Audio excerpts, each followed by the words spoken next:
நான் ரெடி தான் வரவா, அண்ணே நான் ரெடி தான் வரவா, இப்படி கேட்டுட்டு இருந்த ஒருத்தர் நிஜமாவே அரசியல் கட்சி ஆரம்பிக்க போறாரு. அவரோட இயக்கத்துல இருக்க மாவட்ட தலைவர்கள் எல்லாத்தையுமே கூப்பிட்டு பிப்ரவரி 4ஆம் தேதி டெல்லியில இருக்க தேர்தல் ஆணையத்துல தன்னோட அரசியல் கட்சியை ரிஜிஸ்டர் பண்ற எல்லா வேலையும் ரொம்ப ஸ்பீடா ஆரம்பிச்சிட்டாரு. வேற யாரு, நம்ம இளைய தளபதி விஜய் தான். இன்னும் சில மாதங்கள்ல விஜயோட அரசியல் என்ட்ரி உறுதி. அவரோட அரசியல் வருகை அரசியல் களத்துல எந்தவித தாக்கத்தை ஏற்படுத்த போகுது, யாரோட கட்சிக்கு பாதிப்பு ஏற்படுத்த போகுது அப்படிங்கிறத இந்த வீடியோல ஃபுல் டீட்டெயிலா பார்க்க போறோம்.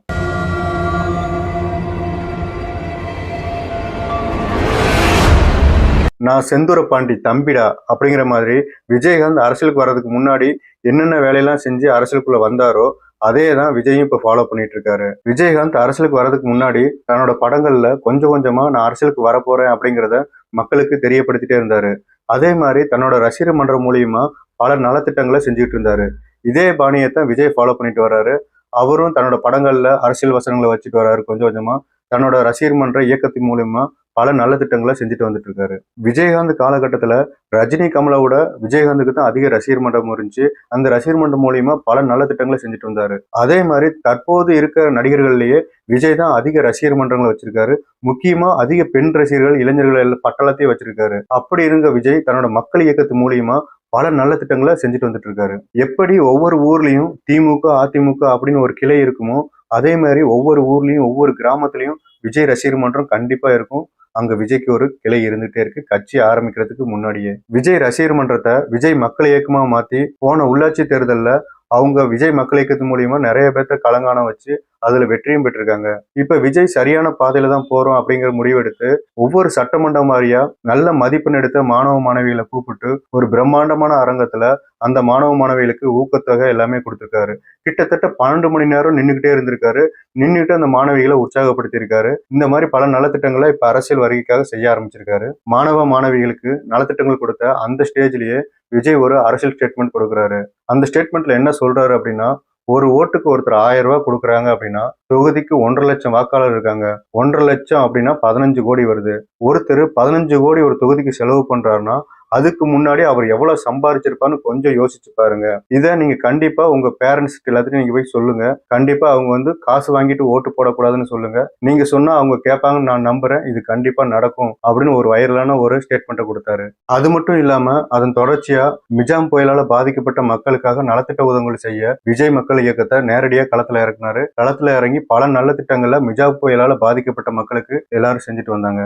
அதே மாதிரி நெல்லையில ஏற்பட்ட ஒரு மழை வெள்ள பாதிப்புக்கு விஜய் நேரடியா களத்துல இறங்கி பல நலத்திட்ட உதவிகளை நேரடியா மக்களுக்கு கொடுத்து உதவி செஞ்சிருக்காரு. இப்படி தொடர்ச்சியா அவரோட அரசியல் வருகைய ஒரு அஸ்திவாரத்தை உருவாக்க ஆரம்பிச்சிருக்காரு. அதே மாதிரி தன்னோட விஜய் மக்கள் இயக்கத்துல திமுக, அதிமுக எப்படி ஒரு இளைஞர் அணி, மாணவர் அணி, மருத்துவ அணி, வழக்கறிஞர் அணி எல்லாமே இருக்கோ அதே மாதிரி தன்னோட விஜய் மக்கள் இயக்கத்திலையும் எல்லாருக்குமே வழக்கறிஞர் அணி, மருத்துவர் அணி, இளைஞர் அணி எல்லாமே உருவாக்கி அவங்களுக்கான ஒவ்வொரு மாவட்ட வாரியா பதவிகள் வழங்க ஆரம்பிச்சிருக்காரு. அதே ஸ்பீடுல இப்ப பனையூர்ல அவரோட விஜய் மக்கள் இயக்கத்துல முக்கிய நிர்வாகிகள், மாநில நிர்வாகிகள், மாவட்ட தலைவர்கள் இந்த மாதிரி 150 பேரை கூப்பிட்டு விஜய தலைவராகவும் பொதுச் செயலாளர், பொருளாளர் இப்படி எல்லாத்தையுமே தேர்ந்தெடுத்து டெல்லியில வர்ற பிப்ரவரி 4ஆம் தேதி ரிஜிஸ்டர் பண்றதுக்கான எல்லா வேலையும் ஆரம்பிச்சிட்டாரு.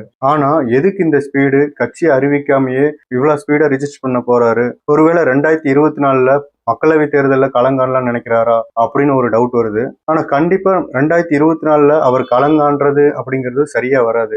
ஏன் அப்படின்னா அவர் இன்னும் கட்சியை ஆரம்பிக்கல, மக்கள் இன்னும் சந்திக்கவே இல்லை. இந்த நேரத்துல ஒரு 2024 களங்காண்றது அப்படிங்கிறது ஒரு தவறான முடிவா தான் அமையும். ஏன்னா 2024 இருந்து 2024 2 வருஷம் கேப்ல அவர் மாவட்ட ரீதியா, சட்டமன்ற தொகுதி ரீதியா அவர் போய் களங்காணணும், நேரடியா மக்களை சந்திக்கணும். சந்திச்சு அதுக்கப்புறம் அவர் அமைப்பு ரீதியா ஒரு கட்சியை ஒவ்வொரு வார்டுலையும், ஒவ்வொரு கிளையிலையும், ஒவ்வொரு ஊராட்சியிலையும் எல்லாத்துலயும் பலப்படுத்தணும். நேரடியா மக்களை ஒவ்வொரு தொகுதிக்கும் போய் சந்திக்கணும். சந்திச்சதுக்கு அப்புறம் அவர் பலப்படுத்திக்கிட்டு தன்னோட இயக்கத்தை வலிமையா ஆக்கிட்டு அதுக்கப்புறம் 2026 களங்கான்றதான் சரியா இருக்கும். இவரோட வருகை அரசியல் களத்துல எந்த தாக்கத்தை உருவாக்கும்? நிறைய நடிகர்கள் அரசியலுக்கு வந்துட்டாங்களே. நம்ம சிவாஜியா இருக்கட்டும், டி ராஜேந்திரா ஆகட்டும், பாக்கியராஜ் ஆகட்டும், ரஜினி வரேன்னு சொல்லி ரஜினி ஏமாத்திட்டாரு. இப்ப கமல் ஆரம்பிச்சு கமல் கட்சியே கரைஞ்சு போச்சு. இப்படி இருக்க நிலைமையில ஒரு நடிகர் என்ன தாக்கத்தை உருவாக்கிட முடியும் அப்படின்னு நீங்க நினைக்கிறீங்களா? கமல் காலம் போன கடைசியில கட்சி ஆரம்பிச்சாரு. ஆனா விஜய் அப்படி இல்லை. ஒரு பெரிய கிரேஸ் இருக்க டைம் தமிழ் சினிமாவில் அவர் தான் ஒரு நம்பர் 1 நடிகரா இருந்துட்டு வராரு. அது இல்லாம மிகப்பெரிய ரசிகர் பட்டாளம் களத்துல இறங்க ரெடியா இருக்காங்க.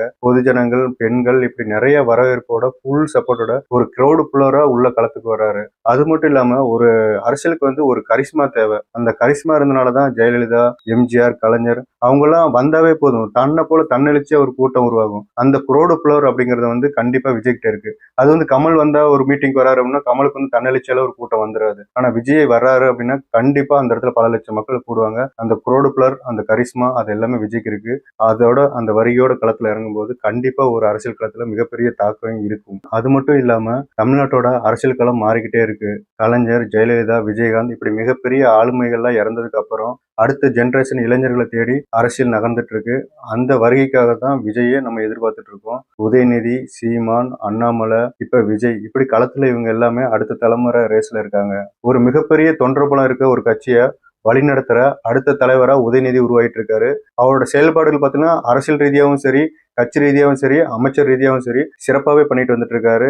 அவரோட அப்ரோச் எல்லாமே ஒரு வித்தியாசமா இருக்குது. அவரும் ஒரு க்ரௌட் பிளவரா தான் இருக்காரு. அவர் போகிற இடங்கள்லாம் கூட்டம் கூட தான் செய்யுது. ஏன்னா அவரும் சினிமா பேஸ்ல இருந்து வந்திருக்கனால அவருக்கும் அந்த க்ரௌட் பிளவர் அப்படிங்கிற ஒரு கரிஸ்மா அவருக்கும் இருக்கு. அது மட்டும் இல்லாம பிஜேபி எங்க இருக்கு அப்படின்னு கேட்ட இடத்துல அண்ணாமலைங்கிற ஒருத்தர் வந்ததுக்கு அப்புறம் பிஜேபியில மிகப்பெரிய எழுச்சி உருவாகிருக்கு. நிறைய இளைஞர்கள் பிஜேபி இணைய ஆரம்பிச்சிருக்காங்க. அவரோட பேச்சு நிறைய பேர்த்த கவர்ந்திருக்கு. அண்ணாமலை இந்த ரேஸ்ல ஒரு கரிஸ்மாவோட க்ரௌட் பிளவரா தான் அவரும் இருக்காரு. அடுத்து சீமான் சொல்லவே தேவையில்லை. அவரும் மிகப்பெரிய ஒரு க்ரௌட் பிளவர் தான். அவரோட பேச்சை கேட்கறதுக்காக நிறைய பேர் வந்துட்டு இருக்காங்க. இந்த ரேஸ்ல அதிமுக இல்லையான்னு கேட்டீங்கன்னா கண்டிப்பா அதிமுக இருக்கு. எடப்பாடி தன்னோட செல்வாக்கை நிரூபிச்சுட்டே வந்துட்டே இருக்காரு. அவரும் மிகப்பெரிய இயக்கத்தோட அதிக தொண்டர்கள் வச்சிருக்க ஒரு கட்சியோட மிகப்பெரிய பலத்தோட இருக்காரு. 2024 தேர்தல் எப்படி பார்த்தாலும் திமுக வெர்சஸ் அதிமுக அப்படிதான் நடக்கும். அப்ப எல்லாம் ஓகே.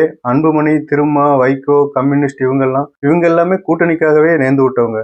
இவங்க கூட்டணி இல்லாம இவங்களால பயணிக்க முடியாது. எவ்வளவு முயற்சி பண்ணாரு அன்புமணியும் நான் முதலமைச்சர் ஆகிறேன் அப்படின்னு சொல்லி எவ்வளவோ அவரும் டைப் பண்ணி பார்த்தாரு. ஆனா அவருக்கான அந்த ஸ்பேஸ் கிடைக்கல. அதுக்கான க்ரௌட் பிளவர் கரிஸ்மா அந்த அளவுக்கு அவர்கிட்ட இல்லை. ஒரு குறிப்பிட்ட வட மாவட்டத்தில் மட்டுமே அவரோட செயல்பாடு இருக்கனால அவர் அந்த முயற்சியில அப்படியே பின்வாங்கிட்டாரு. கூட்டணி மூலியமா தான் ஒரு எம்பி ஆக முடிங்கிற நிலைமைக்கு தான் இப்ப அன்புமணி தள்ளப்பட்டிருக்காரு. திரும்ப வைகோ அவங்களாம் சொல்ல தெரியல. அவங்களாம் கூட்டணிக்காகவே, கூட்டணி இல்லாம அவங்களால பயணிக்க முடியாது, கூட்டணியால தான் அவங்களால பயணிக்க முடியுங்கிறது நமக்கு நல்லாவே தெரியும். அடுத்து உங்க மைண்ட்ல ஓடுறது எல்லாமே சீமானை பத்தி நம்ம அதிகமா பேசல. இல்ல சீமான் வளர்ந்துட்டு வராரியா மனுஷன். 2.5% ஓட்டுல இருந்து 7.5% ஓட்டு ஒரு புதுவித பாய்ச்சல்ல இளைஞர் பட்டாளத்தை கவர்ந்துட்டு வந்துட்டு இருக்காரு. அவரோட மீட்டிங் எல்லாமே பாத்தீங்கன்னா தன்னெழுச்சியா கூட்டம் கூடுது. நம்ம திமுக, அதிமுக இந்த கூட்டம் எல்லாம் பார்த்திருப்போம். நிறைய வயசானவங்களுக்கு 200 300 கொடுத்து ஆட்டோல கூட்டிட்டு வந்து கூட்டத்தை கூட்டுவாங்க. ஆனா சீமான் வர்றாரு அப்படின்னு ஒரு வால் போஸ்ட் மட்டும் தான் ஓட்டுறாங்க. அதை பார்த்துட்டு நிறைய பேர் தன்னெழுச்சியா கூடுறாங்க அவரோட ஸ்பீச்சை கேட்கறதுக்காகவே. இது மட்டும் இல்லாம பேஸ்புக், இன்ஸ்டாகிராம் இதுல எல்லாம் பாத்தீங்கன்னா அவரோட ஸ்பீச் தான் மக்களை ஈர்க்கிற மாதிரி ஒரு அட்ராக்டிவா அவரோட ஸ்பீச் போயிட்டு இருக்குது. சீமான் கிட்ட மக்களுக்கு பிடிச்ச இன்னொரு விஷயம் தனிச்சு கலங்கான்றது. திமுக, அதிமுக இதுக்குள்ள கூட்டணி வச்சு தனக்குன்னு ஒரு எம்எல்ஏ, எம்பி இப்படி ஆசைப்படாம தனியா நின்று 2.5% இருந்து 7.5% வரைக்கும் மக்களோட அன்பை ஈர்த்து தன்னோட ஓட்டு வங்கியை அதிகரிச்சுட்டு வந்துட்டு இருக்காரு. இது மக்களுக்கிட்ட ரொம்ப பிடிச்சிருக்கு. தனியா கலங்கான்றது, தனிச்சு செயல்படுறது. அது மட்டும் இல்லாம மற்ற கட்சியில இருந்து ரொம்ப வேறுபட்டு இருக்காங்க. அவங்களோட மீட்டிங்ல கூட்டத்துல பாத்தீங்கன்னா மத்த அரசியல் கட்சி நடத்துற கூட்டத்துல எல்லாம் கலை நிகழ்ச்சிகள், ஆடலும் பாடலும் இந்த மாதிரி எல்லாம் போடுவாங்க. ஆனா இவரோட மீட்டிங்ல பாத்தீங்க அப்படின்னா சிலம்பாட்டம், பறை இசை, நாட்டுப்புற பாடல்கள் இப்படி நம்ம தமிழ் பாரம்பரியத்தை சார்ந்த விஷயங்கள் எல்லாத்தையும் பண்றாங்க. நம்ம சமுதாயத்துக்காக போராடின தலைவர்கள் இவங்கள பத்தி தான் பிளக்ஸ் எல்லாமே சுத்தி இருக்கும். நம்ம திராவிட கட்சி மாதிரி தலைவரே வருக, எழுச்சி நாயகனே வருக இப்படிலாம் யாருமே அங்க போஸ்ட் ஓட்டுறது கிடையாது. அவங்க வச்சிருக்க பிளக்ஸ் எல்லாம் பாத்தீங்கன்னா நம்ம தமிழ் பாரம்பரியத்தை காப்பாத்தினாங்க, நம்ம சுதந்திர இந்தியாவுக்காக போராடினாங்க, நமக்கே தெரியாத நிறைய பேர்த்தோட படங்களை போட்டு அவங்களோட பேரெல்லாம் வச்சு அவங்க சுத்தி அந்த பிளக்ஸ் வச்சிருப்பாங்க. அவங்களோட வரலாறு, அவங்க என்ன செஞ்சாங்க, நாட்டுக்கு என்ன பண்ணாங்க, எந்த ஆண்டுல பிறந்தாங்க, எல்லாத்தையும் நமக்கு தெரியாத விஷயங்கள் எல்லாத்தையுமே அங்க பிளக்ஸ் பேனரா வச்சிருக்காங்க.